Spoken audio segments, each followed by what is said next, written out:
Pozdrav društvo, dobrodošli u novi video na kanalu SZ Mobile. Honor 400. Družimo se već par dana u ovim letnjim toplim mesecima i onako nema drugo šta da se radi jer su ljudi manje više na odmorima, tako da nema posla puno ni u radnji i idealna prilika da istestiramo ovaj Honor 400.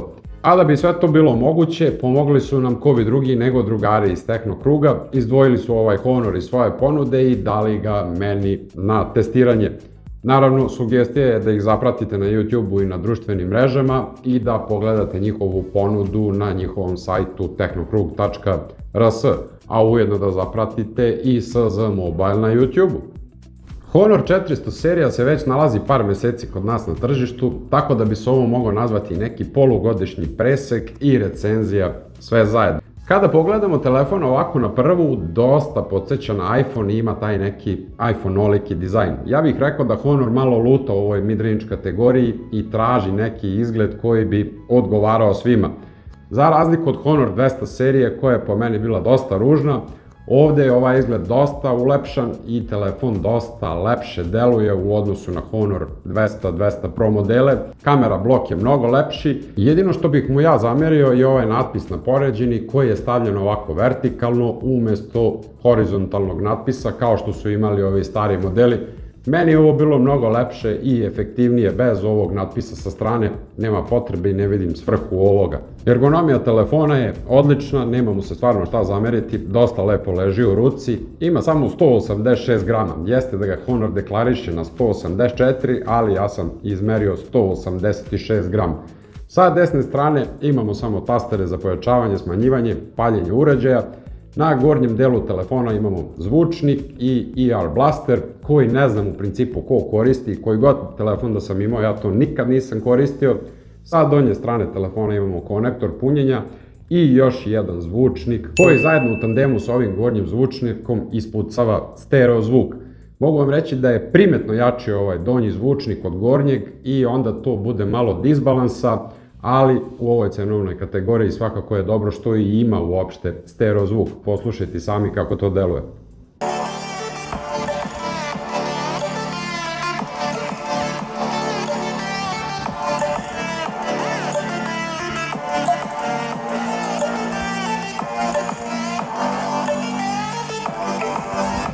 Generalno što se tiče izgleda možemo da pohvalimo Honor 400 seriju i ovaj jeftiniji model, bez obzira što je napravljen od plastike, znači pozadi je plastika, sa strane je plastika frame i jedino je ekran ima staklo preko sebe jer drugačije ni ne može. Uređaj je stvarno kvalitetan i dosta lepo deluje. Da sve ovo bude na jednom mestu i da bi bilo zaštićeno, brine se certifikat za vodootpornost i prašinu IP66. Nećete moći sa njim da pravite neke vodene avanture, nemojte se igrati, propustit će vodu ako ga potopite malo duže, malo dublje i posle mu više nema spasa. Ekran je dijagonale 6,55 inča, što daje telefonu odličnu ergonomiju i već sam malo pre rekao, dosta lepo leži u jednoj ruci.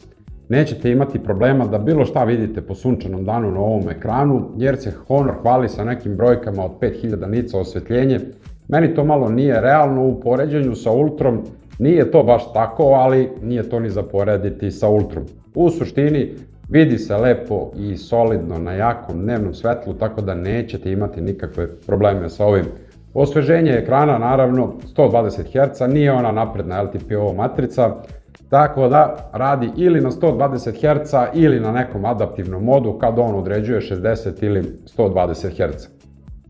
Za razliku od Pro modela, ovdje imamo malu rupicu na vrhu ekrana koja je po meni mnogo lepša i ne kvari ovaj izgled telefona. Kod Pro modela imamo taj napredniji Face ID koji ima bolju biometriju, dok ovdje Face ID radi samo preko prednje selfie kamere i mogu vam reći da dosta dobro radi.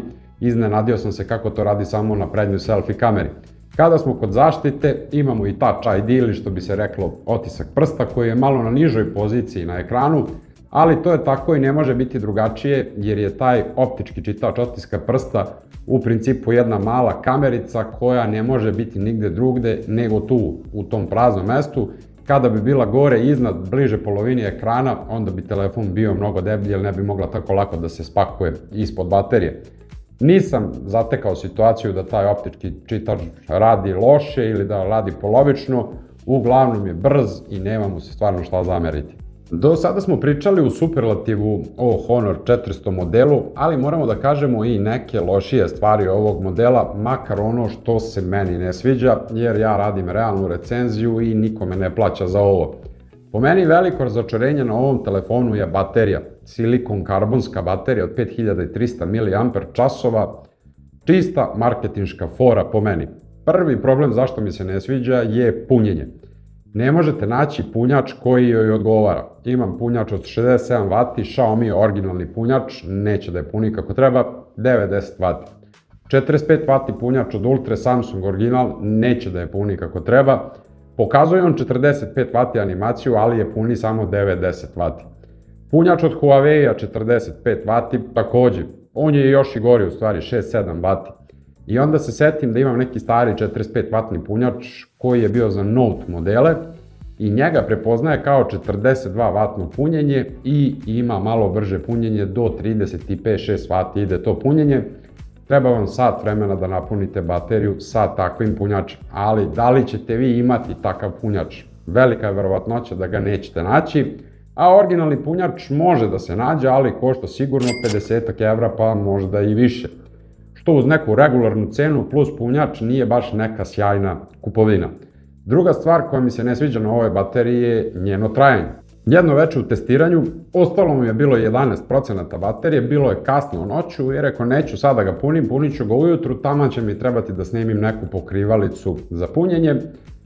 I ujutru se budim naravno oko pola 9, telefon se ugasio. Pojeo je celih 11% baterije u stand-by modu, znači a da ništa nije radio. Ne znam kako su oni zamislili tu njegovu optimizaciju i optimizaciju te baterije, da to tako loše radi. I generalno telefon nema neko dobro trajanje baterije, 2-3 sata screen on time i ne više od toga. Znači, baš da teško štedite bateriju, izgurat ćete nekih 4 sata sota, ali to je uz neke light aplikacije. Ako igrate Call of Duty, ako igrate ostale sve igrice koje su zahtevne i radite neke zahtevne stvari na njemu, bogme, neće vas poslužiti ta baterija i punit ćete i 2 puta u toku dana. Hardware koji pokreće ovaj telefon je već dobro poznati Qualcomm Snapdragon Gen 3. U principu bilo ga je već u više telefona, ja sam testirao Motorola Edge 50 koja je imala isto ovaj procesor. Glavna razlika u odnosu na Honor 400 je ta što Motorola ima samo UFS 2.2 standard memorije, dok ova ima UFS 3 tačka nešto. Nisam našao nigde konkretno ni na jednom testu koja je memorija, da li 3.1, da li 3.2. Procesor je 8 jezgrni, ima jedno performance jezgro koje je na 2,63 MHz, 4 balanced jezgra i 3 efikasna jezgra. Uparen znači sa 8 ili 12 GB radne memorije, 256 ili 512 skladišne memorije. Opet pitanje je, nadam se da je to tačno da je UFS 3.1 ili 3.2 memorija. Sve tu radi glatko, brzo i fluidno. Sve igrice koje volim da igram i koje se meni sviđaju su sasvim prihvatljive na ovom telefonu. Call of Duty radi na nekih 90 Hz osveženja, Asphalt Legend radi na 120 Hz i onaj neki Shadowhunters koji igram radi na 60 Hz, ali za tom igrom i nema veće potrebe za osveženjem na ekranu jer je malo prostija. Znači, gladak, brz i fluidan i odgovarat će svim zahtevima prosječnog korisnika u toku dana. Ako bismo samo gledali sintetičke testove, Honor 400 bi bio fenomenalan telefon. Pogledajte vi stabilnost ovog procesora, 99,2%, maksimalni loop 1480, minimalni 1468, ravna linija. Pogledajte potrošnju baterije, samo 8%, pregrevanje je takođe dosta slabo, 44% i frame rate slab, nažalost, ali takve su performanse procesora, maksimalno 10 frameova po sekundi. Idemo na sledeći sintetički test. U pitanju je AnTuTu benchmark test, 865.974 poena, samo 5 Celzijusa podigao temperaturu i 3% baterije potrošio. Sledeće testiranje je Geekbench, 1149 poena single core, 3143 poena multicore, što bi se reklo u proseku za ovu kategoriju i parira A56-ici, a zna malo i bolji da bude. Konkretno, bolji je u 3D benchmark stres testu. I sada prelazimo na ono što će, verujem, sve zanimati. U pitanju je kamera sistem koji je ugrađen na ovaj telefon. Zbirno ga čine 3 kamere, ultra široka kamera 12 megapiksela, glavna kamera 200 megapiksela i selfie kamera od 50 megapiksela. U početku testiranja zanosio sam se malo sa idejom da uporedim fotografije sa Samsunga A56 i sa Honora 400. Ali sam onda vidio da to i nije baš dobra ideja, jer u većini slučajeva ta 56-ica pravi i bolje videozapise i bolje fotografije od ovog telefona, a Honor zajednica to ne bi tako lako prihvatila kao što nije prihvatila lako ni onaj test sa Honorom Magic 7 Pro i onda bi tu bila pljuvačina u komentarima, a ja sam samo rekao istinu onakva kakva jeste. Zato nećemo praviti nikakav uporedni test, pokazat ću vam samo fotografije koje sam dobio sa ovog Honora 400. U principu glavna kamera pravi dosta dobre fotografije i nema im se tu puno šta zameriti. Ako bismo išli u neke detalje, mogli bismo da kažemo da fotografije imaju problem sa tamnijim delovima kadra, jer softver to ne pegla kako treba, znači tamniji delovi kadra se slabo vide i ima dosta šuma u tim tamnijim delovima kadra. Još jedna stvar koja se meni malo nije svidela je prenaglašenost tih boja, znači kontrast je malo pojačan i slike deluju malo nadrealno, znači kada vidite onako plavo nebo koje je vividno plavo, jednostavno upada u oko i kaže ovo nije baš najprirodniji kadar. Ali dobro, ima ljudi koji to vole, meni se to ne sviđa. Još šta sam primetio u noćnim uslovima, white balance glavne kamere je dosta lošiji. Iako imamo ono žuto osvetljenje negde u blizini, sve je žuto i ono što je neke druge boje, ono je žuto. U konkretnom primjeru ovaj auto BMW koji je silver boje, relativno blizu je bila ta sjelica i on je bio potpuno žut. Znači šta god mu ja radio nije mogao da ispadne druge boje. A dok je ultra široka kamera to mnogo lepše izbalansirala i auto je imao prirodniju boju. Jeste da je tu bilo mnogo manje detalja i sve ostalo je lošije, ali taj white balance je nekako lepši na toj ultra širokoj kameri. Video zapisi sa glavne kamere su dobri, znači kada smo statični ima dosta detalja, opet primetno da slabije otvara tamnije delove kadra.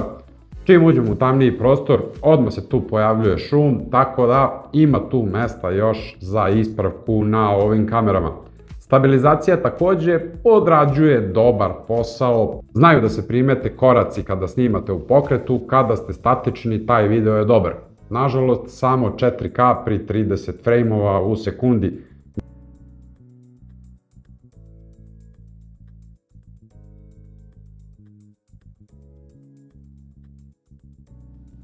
Ultra široka kamera sama po sebi nije ništa specijalno jer ima samo 12 megapiksela i u dnevnim uslovima pravi solidne rezultate, može da se iskoristi kada vam treba širi kadar, pati od istih nedostataka kao i glavna kamera, s tim što u noćnim uslovima ima drastično lošije rezultate od glavne kamere i nisu baš usporedive da imate neku konzistentnost između ultra široke i glavne kamere. Video zapis u dnevnim uslovima takođe nije loš, može da posluži dok u noćnim uslovima i nije najsjajniji. Takva je priroda ovih ultra širokih kamera.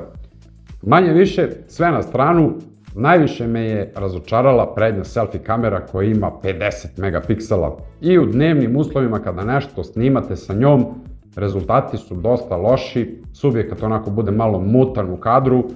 Kada imate jako osvetljenje u pozadini, ja sam nešto testirao tu u radnji, okretao se u krug i kada se okrenem ka izlogu radnje, pozadi sve izgori i svi detalji se izgube. U takvom video zapisu vi ne možete ništa da uradite jer je preosvetljen, sve je izgorelo i tu više popravke nema. Kod fotografija ista problematika, stabilizacija po meni odrađuje dosta loš posao, znači morate biti ultra mirni da bi kamera bila dobra. U suprotnom, ako vam ruka malo mrdne, ceo kadar je muljav i onako deluje nekako čudno kada pogledate tu fotografiju. Na prvo vam deluje da je dobra, ali onda kada se malo zagledate u nju vidite da ste mutni na njoj. Kada to malo zoomirate, onda vidite u stvari šta je problem.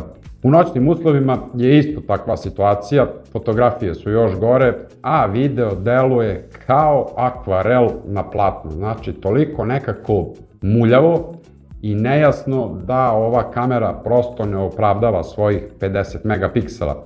Znači, ako ste ljubitelj selfie fotografije i selfie video zapisa, ovaj telefon nije za vas. I za kraj operativni sistem koji pokreće Honor 400 seriju. U pitanju je Android 15 presvučen Magic OS-om 9. Po meni, ovo je isto kao nekadašnji EMUI Huawei-ev, malo nadograđen, došminkan i to je to. Nema neke velike razlike, gestovi su isti, identično se koristi telefon. S tim što sa vremenom, naravno, Honor dodaje neke stvari softverske u taj softver i čini ga malo drugačijim. Imamo dosta tu nekih trikova, kao što je, na primer, Magic Portal, da ovako prstom, zglobom prsta zaokružite nešto na fotografiji, on to uokruži i onda možete da ga pošaljete kroz neku aplikaciju ili da ga sačuvate u galeriji, što u principu nije loša stvar. Imamo i te neke AI opcije koje služe za prepravljanje fotografija, kao što to radi Samsung, i Honor to radi dosta dobro i ja sam bio sasvim zadovoljan sa rezultatima prepravljanja fotografije. Ove ljude u pozadini koji su bili za mene, Honor je to sasvim lepo očistio i napravio dosta dobru fotografiju. Imamo i opciju gde možemo od fotografije da napravimo kratak video. To Honor radi u saradnji sa Googlom i to je trenutno ekskluzivna opcija za Google telefone i za ove Honor telefone. Pričaju da će biti dostupno samo 6 meseci, vidjet ćemo kakva je situacija. Ja sam probao da napravim od fotografije jedan video. Vidi se da je to malo neprirodno, ali u principu interesantno kao neka igračka, eto, možemo da kažemo. Generalno za operativni sistem ne možemo da kažemo ništa loše, brz je, gladak i fluidan i zaista dosta dobro radi. Ali kažem, sve zavisi na šta ste navikli. Nemamo se šta zameriti, samo je navika u pitanju. I za kraj treba da izvučemo zaključak iz cele priče. Honor 400 je dosta dobar telefon, ali sa 3 ključna nedostatka po meni. Ajde možda kažemo i 2,5. Ona polovina se odnosi na izradu jer je napravljen od plastike. U principu to nije bitno jer ćete ga zaviti u neku fotrolu, zalepiti staklo preko ekrana i to nećete ni primetiti ni osetiti. Ono što je najveći problem je ta baterija koja je napravljena od silicijum karbona i po meni to je jedan veliki marketinški trik, da ne kažem podvala kineskih proizvođača, jer ona u praksi ništa nije bolje od litijum-ionske baterije i ima gore rezultate od litijum-ionske baterije. Znači, nećete imati neke vajde od te baterije. Drugo još veće razočarenje po meni je taj kamera sistem koji ima velike brojke, a male rezultate. Znači, ako očekujete od telefona dobru bateriju i dobre kamere, s ovim modelom se nećete baš usrećiti. Nadam se da će vam se prezentacija ovog Honora svideti, kako sam ja to ispričao, da ćete lajkovati video i zapratiti kanal. Hvala vam na gledanju i pozdrav do nekog sledećeg videa. Ćao!